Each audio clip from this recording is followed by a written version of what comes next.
Welcome to Ducks Dash, the University of Oregon show on Dash Sports. I'm Izzy LaRue, and here with me is Michael Strite. Let's get everything into Ducks football. All right, so we know Justin Herbert's departed from Oregon, but we have to see who's going to take his place. Michael, I know you want to talk about our current depth chart at QB, so go at it. Yeah, I'm really pumped to be talking about Oregon football again. Happy to be here with you, Izzy. And for sure, Justin Herbert left behind a big gap, but I also think whoever is Oregon's quarterback next football season, they're going to be coming into a really great system. I mean, an offensive line that is going to be good, running backs and wide receivers, a lot of weapons. Absolutely, without a doubt, I think this is going to be a good setup for anyone to succeed. Looking at the options that Oregon has right now, we have Cale Millen, who's actually a redshirt. He redshirted last year. Don't sleep on him. He's a four-star prospect, the number 2 ranked player in Washington a couple years ago. Tyler Shuck, who, as we know, was Justin Herbert's backup last year, got a little bit of time on the field, in the blowouts and such. So there was a very few. I mean, he threw 15 passes last year, but he's sort of penned right now as the most experienced player and the most likely starter, I would say, in game 1 of next year. But everyone wants to talk about Jay Butterfield as well, the true freshman out of Brentwood, California, who is a top 100 ESPN prospect overall and a top 5 quarterback in the country coming into this year.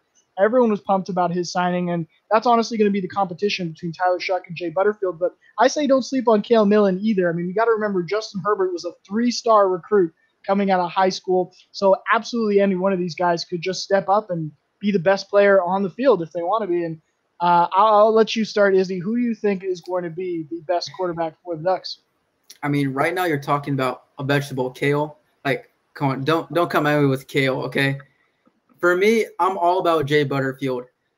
Not only does he have the size that Justin Herbert had at 6'5", but he can really throw the ball. If you watch his highlight tapes from his junior season, it seemed like even though he stares down receivers, he'll find them in the defense. Like, I know it's high school sports, like the free safety is not going to be able to read the quarterback's eyes, or the corners aren't going to be fast enough to cover those Brentwood receivers, but he has the arm and he has the size, and I liked how he's a very good pocket passer. He can also run just like Herbert, so it's very Herbert-esque, so I have to go with him. Like, actually, kind of shade to Tyler. I didn't really like seeing him play last year when Herbert I think it was the Auburn game when he got hit hard. I forgot what game it was last season, and I saw Tyler coming in. I was like, oh my God, we're about to lose this game. So I just don't have any faith in him. For me, it's all Jay. Well, I gotta disagree. I don't think Jay Butterfield's where that. I think, Izzy, you're holding up this picture of Justin Herbert, and you're trying to replace that in every way possible. Yep. And you want Jay Butterfield to step in day one and be Justin Herbert, like nothing's changed. You don't have to, we could just keep him basically with Butterfield. And honestly, Butterfield's a talent, but I think being a true freshman quarterback at this level of college football, it's not for everyone. And it's something that the Trevor Lawrences of the world might be able to achieve. And who knows, Jay Butterfield might be that good, but you have to expect him not to be that good because he's a true freshman. I mean, especially with everything going on around the season right now, he's getting even less experience than he needs to. And I think without a doubt, Tyler Shuck is going to emerge. And no disrespect to Cale Millen either. I mean, I'm going to be a supporter if I need to be. I bet Oregon fans didn't even know he existed before this, but I'm going to make sure you know who he is and know that he has a chance. Meanwhile, Tyler Shuck, absolutely. And by the way, it's spelled funny. For all you Oregon fans, get used to saying it because he's going to be your starting quarterback. It's spelled Shao or Shuh, but you pronounce it Shuck like you're shucking corn, all right? Anyways, I really like him. I mean, this was not a lot of great, garbage time that we saw him in last year, but he went 12 for 15. And I think in this system, he just knows he's got more experience with all the other players. He's got more experience with the coaching staff. And I think he has, he's not going to fill all the physical tools that Justin Herbert has. And maybe he may not be a top quarterback in the Pac-12, but I think for what Oregon does, you don't need a fantastic quarterback. Their offense is a run-first offense, and I think Tyler's going to work just fine, and I think he is going to be that day one starter. And I think it's a different argument. Maybe we can dive in, Izzy, by the end of the year, whether Jay Butterfield will sort of step in because of Tyler struggling or just Yeah. maybe his development over the course of the season. But I think day one, I feel pretty confident Tyler Shuck is going to be out there and Jay Butterfield's going to be watching closely as a backup, trying to get up to speed as fast as possible. And then maybe mid-season we see some sort of a quarterback shift. But that totally depends on the record of the team because you're not changing quarterbacks if you're undefeated. I mean, I'll give you that Tyler has more experience because Jay, he only had like 4 or 5 practices before everyone got sent home spring term. But, I mean, now the season's being moved to spring or may even be just next year in the fall. Who's to say it can't be Jay? Because then at that point, he'll have a whole entire year of practicing with Jalen Redd, Micah Pittman, the running backs, getting used to the Oregon play calling system. Who's to say that he can't just come in and take it from Tyler? Because to be honest, Tyler hasn't really earned anything in my eyes. He had like what? 1 TD to Jalen Redd, like you said, in trash time.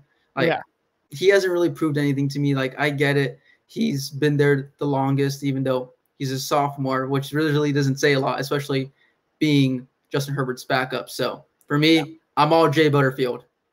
It definitely is a giant question mark. I mean, we just don't have a lot to work with what we've seen from either of these guys. We can only sort of imagine what kind of quarterback they're going to be or how they're going to fit with the other players.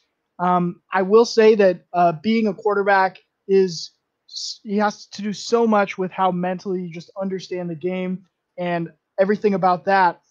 Justin Herbert, he had that cannon arm. He had that body. I mean, he is the prototypical quarterback body that you want. Yep. And when he was at his best, when he was at his ceiling, he was also a genius. I mean, he really came across like somebody that was seeing everything. And when he was having struggles, because both last year and the year before that, he had some really rough patches. I think mentally that's where he was getting caught up. He wasn't making throws. He was missing wide open receivers. And it all came down to just how he was seeing the field, seeing the defenses. And we're talking about some really great Pac-12 defenses. I mean, you got to face Washington State's defense, which, again, could be good or bad. It kind of swings from year to year. I mean, Washington's defense at the top of the game. Drop 50 on them some games, so I don't really know about Washington State. I just look across the Pac-12 in general. I see a lot of defensive fronts that I'm not confident with Jay Butterfield going up against unless he's just mentally all the way there. And, you can't deny that physically you can see on tape what he can do. But in terms of how well he's seeing the game, he could just be not ready yet. And that's going to be the biggest obstacle between whether he's just a guy that needs to be on the bench for a whole year and then we'll see, or whether he can jump in like a Trevor Lawrence and just be a day one, really, positive force for the team. And we could also, we don't have a lot of time before we move on to the next issue, but I guess it also raises the question of what role the quarterback is going to play in this Mario Cristobal offense, whether it is going to be more of a game manager position because of the lack of experience for either of these guys. Mm-hmm. We're going to see that quarterback really just hand the ball off every play and then do some play actions every once in a while. But for the most part, whether Mario's going to swing that play calling even more in favor of those jet sweeps and those runs, because it was absolutely a run-first offense last year while they had Justin Herbert and all his talent. And if you're downgrading at the quarterback position, then logically you're going to run the ball more. Yeah, you mentioned it. We both mentioned it about the Pac-12 schedule. So let's just talk about it. How do you think Oregon would have fared with the schedule that the Pac-12 wrote out before the season's eventual cancellation? I remember going into last year, I mean, Oregon had that loss to Auburn, but they were tearing through the Pac-12 schedule, and there was serious talk of going undefeated in Pac-12 play. And I remember looking at that schedule, and I was just so concerned for them on the road. I said, well, they got to go on the road to play Washington. Then they got to go on the road to play USC, and then they got to go on the road to play Arizona State. I just don't see them winning all three of those. And, it came all the way to Arizona State because they got a great win over Washington. They got a fantastic blowout over USC.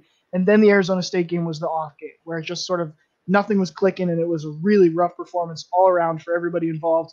And that was just the nightmares of Oregon fans, when their team travels to Arizona and good things do not happen.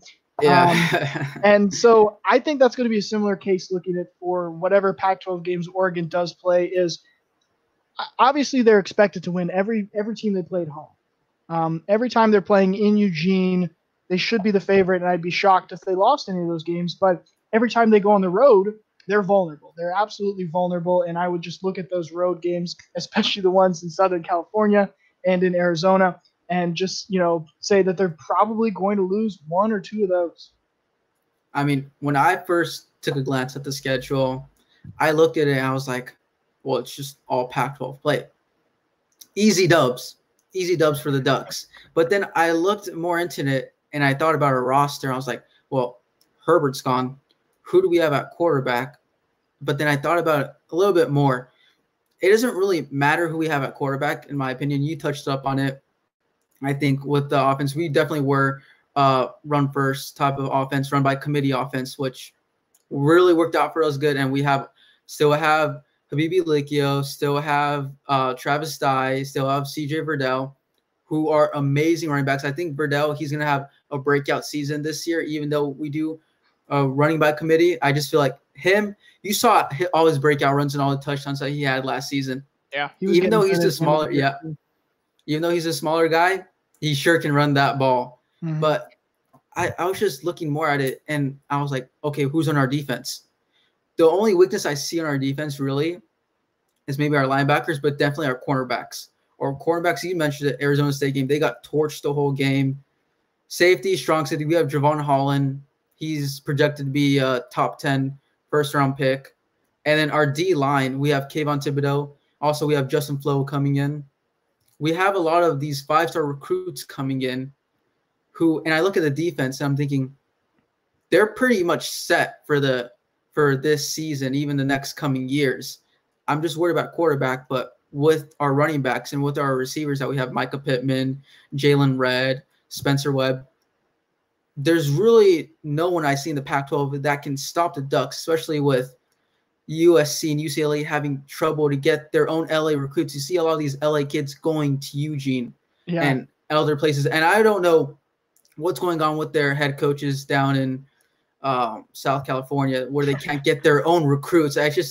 Every year I look at the past 2-3 years, I'm like, how are you not getting your own recruits? It's in your backyard. Oregon's crushing them in their backyard. Yeah. And you knew it was going to get worse after what they did to USC. I mean, they went to USC, and because they were recruiting a bunch of these LA kids, they were all invited to that game. So they had all these recruits that are basically choosing between whether they want to go to USC or go to Oregon, and then just watched USC get embarrassed and watched all the Oregon players, especially the ones like Kayvon from that Southern California area, being like, we run LA, like Cali Flock, come to Oregon, follow us. And of course, that just the steamrolls and that flow keeps going.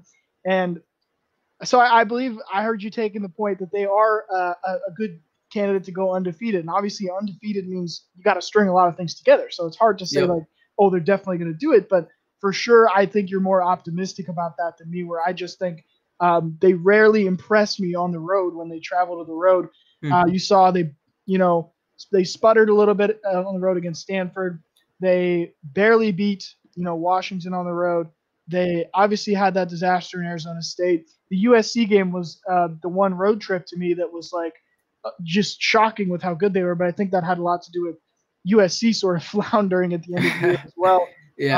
So for me, it's a big question about on the road. But the other thing is going to be this season is going to tell you a lot about the coaching staff of the Oregon program, because during the Rose Bowl and the run up to the Rose Bowl, I think what a lot of the coaches and players were talking about is look where we were 4 years ago. Look how far we came, how quickly that in Justin Herbert's time, Oregon went from being losers to being the Pac-12 champs that quickly. And they gave all the credit they could to the players. They said all these players that stuck around, all these great, great leaders in the locker room.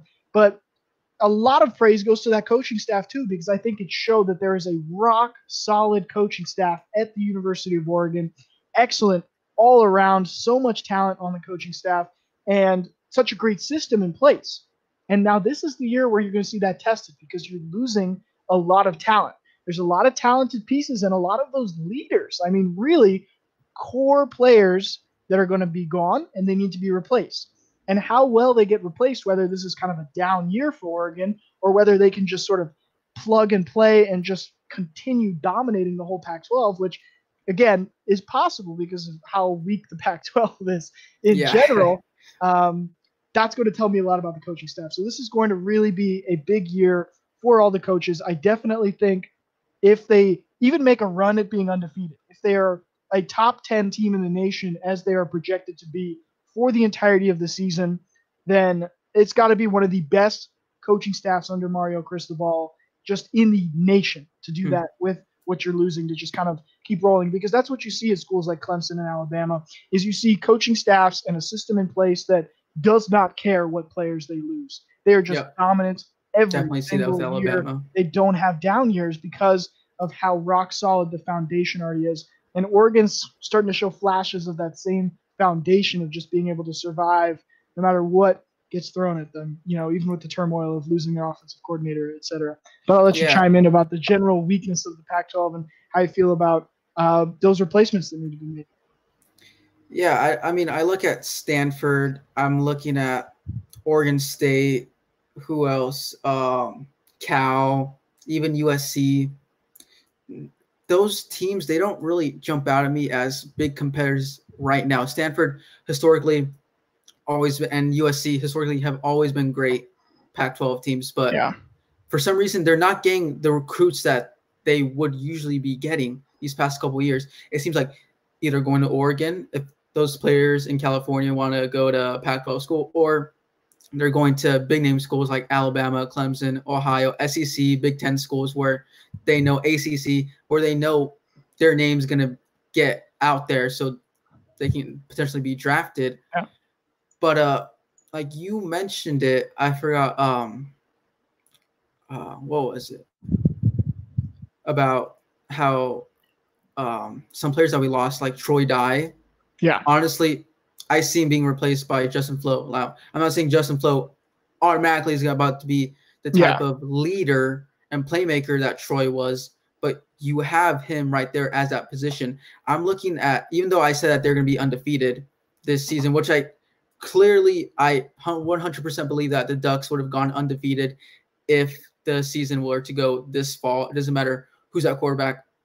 I feel like they would have gone undefeated, but I also saw this as a kind of a step back and a like take 2 steps, walk 4 forward type of thing, where in the next 2-3 years, they're not only going to be at the top of Pac-12, but probably top schools, one of the top schools in the nation because of who they have on defense, who their running backs are, who their receivers are, and their O-line year in and year out is phenomenal. And this year, we still have Penei Sewell. I don't know. Forgive me if I butchered his name. But, yeah, if they get that quarterback situation, if Jay becomes what I know he can become, Ducks, it's about to be crazy. It's about to be like Marcus Mariota days again. Yeah, I think another point I need to bring up is you talking about those other schools in the Pac-12. I think everywhere in the Pac-12, if you ask the question, was this an overperforming or an underperforming year for them? Did anyone really overperform? I think it was basically Utah, who had a great year, and Oregon State because they were like competitive. I mean, they were just not horrible. They were solid. So those 2 schools, were surprisingly good. And then everywhere else in the Pac-12, it feels like, they were just kind of rowing the boat, right? Stuck in the water, stuck in the mud, or just, wildly underperforming by what they thought. And these legacy schools at the top of the conference that, used to in the past decade be the best schools in the Pac-12, like a Stanford, like a USC, like a Washington and Washington State, they both kind of had bad years. They took a step back, and that made all of Oregon's competition easier.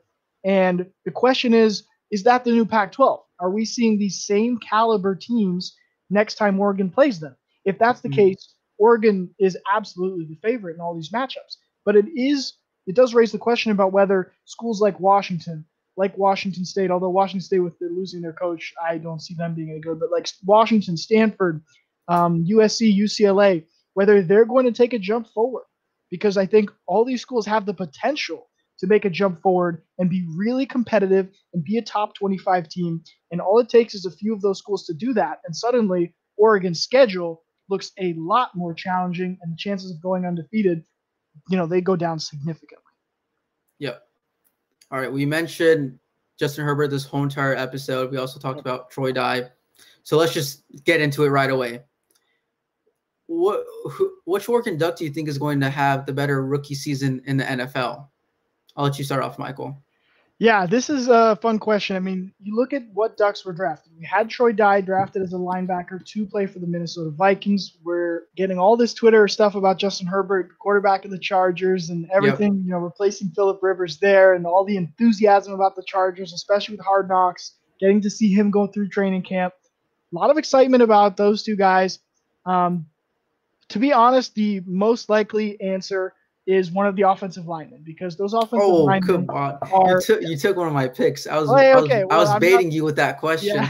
you wanted to talk about. I mean, those guys are just. They are men. I Yeah. mean, they are so good that I'm not sure which one, but all of them got drafted and signed, and they're all finding good places.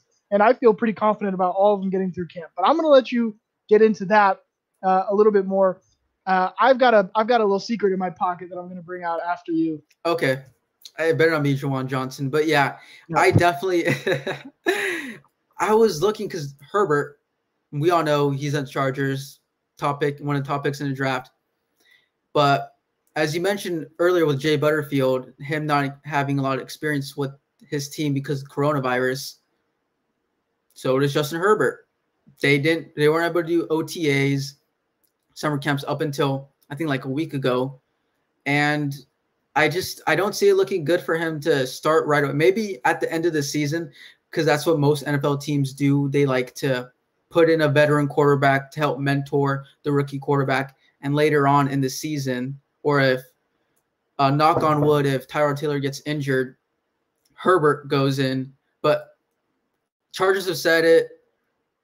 Tyrod Taylor's their guy right now. So I'm going to nip them in the bud right there. And we're talking about Troy Dye too. Troy Dye, I mean, for me, when I saw him play, he doesn't really jump out as me as a linebacker. He doesn't really have the size to be a linebacker because you think of linebackers, you think about Patrick Willis, Ray Lewis, guys who, when you get hit by them, you're going to be feeling it for the next week. And I'm not saying that you won't feel a hit from Troy Dye.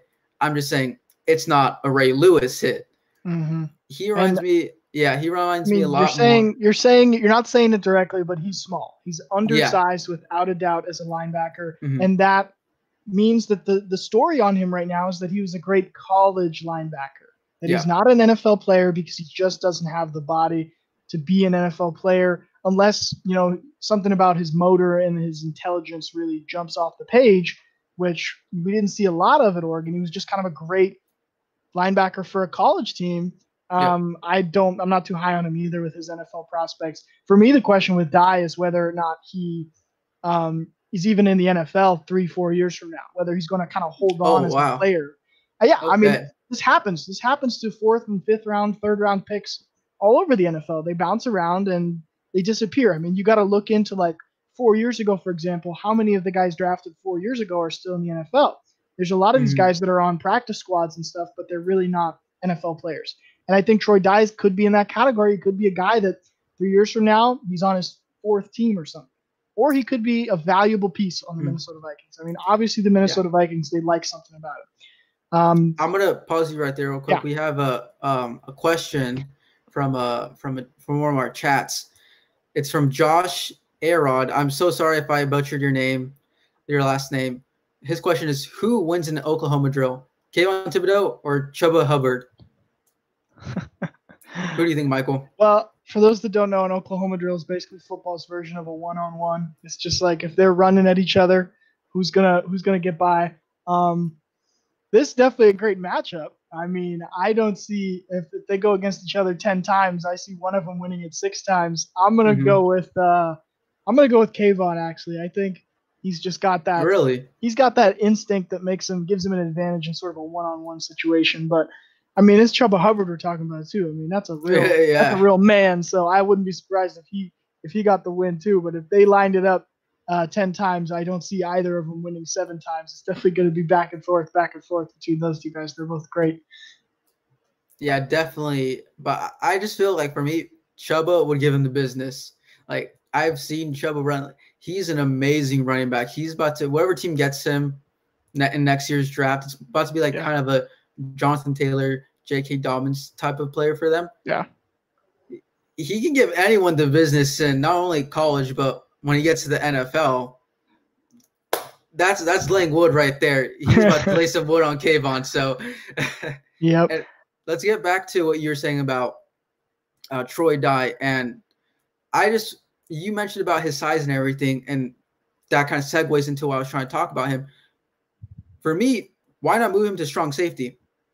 Everyone knows strong safety is basically the linebacker of the DBs. It's an extra tackler, someone who's better at covering, but doesn't have the size of a linebacker. Yep. A la Troy Dye, but he's on the Vikings. They have Harrison Smith. Yep. So I don't see him getting really any playing time on the Vikings. He needs to get on another team who needs a strong safety.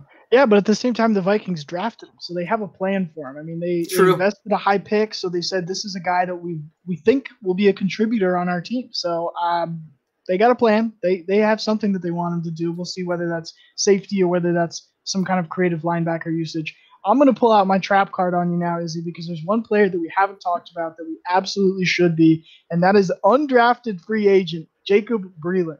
Okay? Oh, okay. Jacob Breeland, I forgot already. I should have looked this up. What team he even got signed by. But regardless, whatever team got him, they got a gem in Jacob Breeland, okay? This guy, for the first 2 or 3 weeks of the season, and granted, this is non-conference. They weren't playing good teams.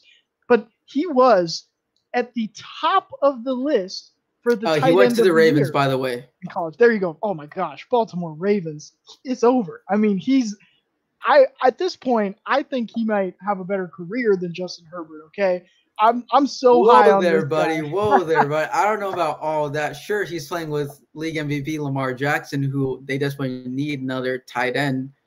But I don't know about being better than Justin. Come on, man, Justin. Let's just say I think next Phillip Rivers. Breeland has a higher ceiling to me than Herbert. I think Breeland has a ridiculously high ceiling because what we saw from him in a few weeks was not just great play at the tight end position, but he was the best tight end in the nation. And if you remember, the best tight end award went to someone that wasn't even in the Power 5. It went to a G5 tight end. I can't remember who exactly, but it was like the first time that a G5 player had won that award in a while, I think. But Jacob Breeland was at the top of that list, and that injury was really unfortunate, but it's not like you forget about him because of an injury. I think the Ravens got a fantastic tight end. I mean, a really all-around stud tight end, and they didn't even have to spend a draft pick on him. They just signed him, and I'm really excited to follow him and see if he can make the team and see if he can get on the field for the Ravens because he's a guy that I'm just excited about, and I want to get it out there. It's out there on the internet now. If Jacob Breeland has a good year, if he even catches one touchdown pass, I'm going to go back to this and I'm going to be like, watch it, baby. Jacob Breeland's career is taking off. You think he's going to start over Mark Andrews, who's the start? You know how the NFL is. I mean, That's guys find their way onto the field. If you got talent, it doesn't matter if you're the starter. You'll get onto the field. He'll get into a goal line situation and catch a touchdown pass on a Lamar Jackson RPO, something like that, you know? Yeah. For me, before we end pretty soon, it's Shane Lemieux. Did I say it right, Michael? Lemieux. Yep. His last name is the best in French. I love that. He's the best. He got drafted by the Giants. And we all know who's on the Giants. Saquon Barkley. And what I saw him do for Oregon, opening up all those holes for CJ Verdell, blocking those D ends and D linemen for Justin get enough time in the pocket. Saquon's going to love this dude. I know the Giants drafted, I think, at number 4, Andrew Thomas at the left tackle. Shane is going to be really solid. Yeah, so Izzy's saying draft Saquon for your fantasy team. I'm not just saying draft Saquon. Of course, if you have the first pick, obviously go with Christian McCaffrey. Do not go with anyone else. If you go with anyone else, you're crazy. I don't care if it's a quarterback. I don't care if it's Lamar or Patrick who win MVP, which one of them will, or if it's Saquon. But all right, well, we'll end it right there. Thanks for joining us today, and make sure to follow us at Dash Sports TV on Instagram, Twitter, TikTok, and check out our webpage at dashsports.tv. And make sure to catch Duck Stash every Fridays at 5 p.m. That's right. I'll see you on Friday, Izzy. Hey, can't wait for it, dude. Every Friday about to be me and you, and you're about to go 0-3 every Friday. I think how many, like is I think for like a year or more, Michael. I don't know how that feels for you. We'll see. We'll see how long that streak keeps up. Have a good day, folks. All right. Yeah.